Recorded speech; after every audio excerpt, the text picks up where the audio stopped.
Hi అండి, నమస్తే. Welcome back to my channel my food blog with Pavani. ఈరోజు నేను బచ్చల కూర టమాటా పప్పు చేశానండి. ఈ బచ్చల కూర టమాటా పప్పు తయారీ విధానం.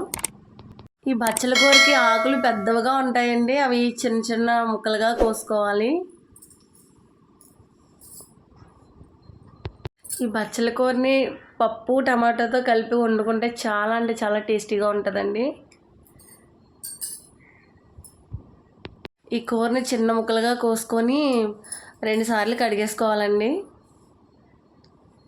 అలాగే టమాటాలు కూడా కడిగి పెట్టుకున్నాను నేను.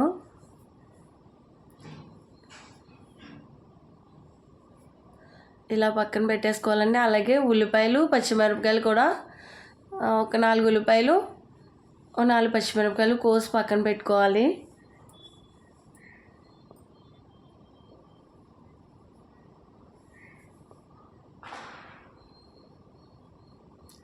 టమాటాలను కూడా చిన్న ముక్కలుగా కోసి పక్కన పెట్టేసుకోవాలండి. ఇప్పుడు స్టవ్ మీద కుక్కర్ పెట్టి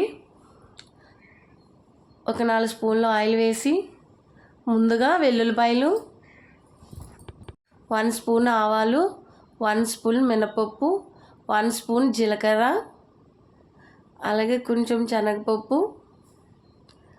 3 ఎండుమిరపకాయలు చిన్న ముక్కలుగా చిరుముకొని వేసుకోవాలి. ఒకసారి కలుపుకొని కొంచెం కరివేపాకు వేసుకోవాలండి. ఒక 2 రెబ్బలు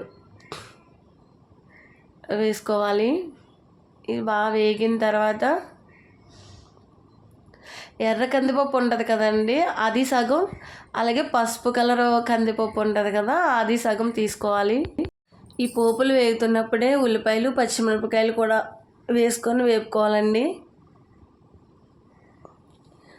ఇవి లైట్గా దోరగా వేగనివ్వాలి.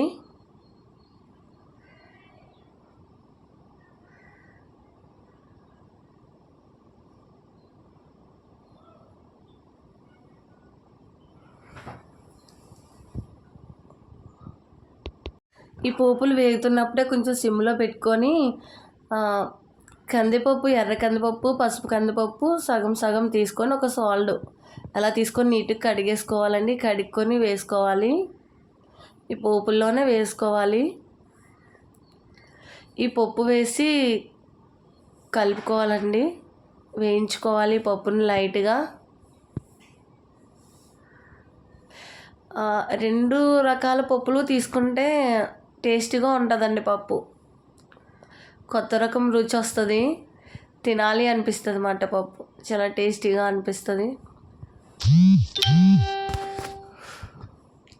అలాగే అవి దోరగా కొంచెం వేగిన తర్వాత బచ్చల కూర కూడా వేసుకున్నానండి. ఈ కూర వేసుకున్న తర్వాత టమాటాలు కూడా వేసుకోవాలి.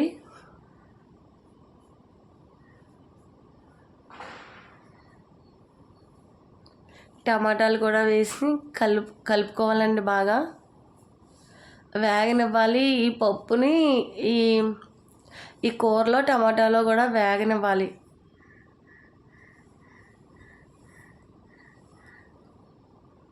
బాగా వేయించుకోవాలండి.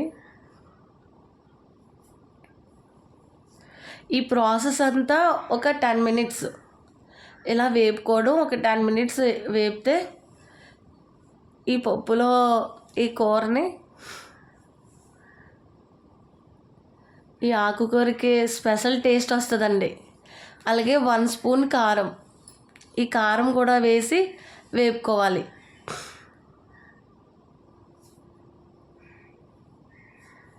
ఇలా ఒక 10 మినిట్స్ వేపిన తర్వాత 3 గ్లాసులు వాటర్ వేసుకోవాలండి. నేను సాల్ట్ పప్పు తీసుకున్నాను కదా, ఈ సాల్ట్ పప్పుకి ఈ టమాటాలకి అలాగే ఈ ఆకుకూరలకి మొత్తం అంతా కలిపి ఒక 3 గ్లాసులు, ఏ గ్లాస్తో అయితే తీసుకున్నామో అదే గ్లాస్తో 3 గ్లాసులు వాటర్ పోసుకోవాలి.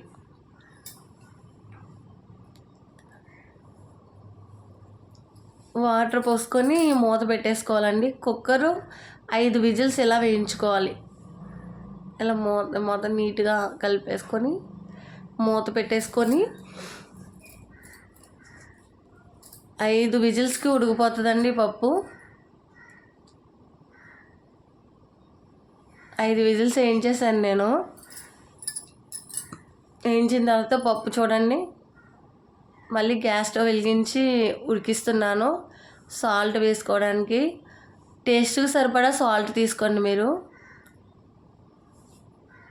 ఒకసారి చూసుకొని, నేను పులుపు గట్ట వేయలేదండి, పప్పులో పులుపు వేయకూడదు. ఇలా వండుకుంటే ఈ బచ్చల కూర చాలా బాగుంటుందండి పప్పులో.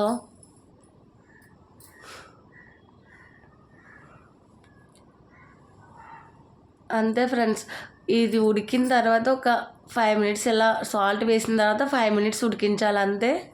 ఉడికించిన తర్వాత మా పిల్లలకి క్యారేజీ పెట్టేశాను. చిన్న బౌల్లోనేమో కర్రీ, అలాగే మజ్జిగ. రోజు పెడతానండి మజ్జిగ.